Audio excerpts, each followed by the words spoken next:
engine છે બાઇકનું જ છે કેરોસીનથી ચાલે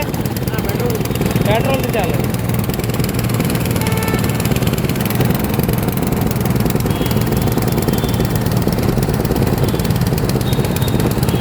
કેટલાનું આવે આવી જાય 10-12 હજાર 10-12 હજારમાં આવી જાય અને આની હંગાત કેટલામાં પડે 40,000 આ 40,000 આ 12,000 અલગ અલગ કંપનીમાં અલગ અલગ ભાવ 50,000 સુધી તૈયાર થઈ જાય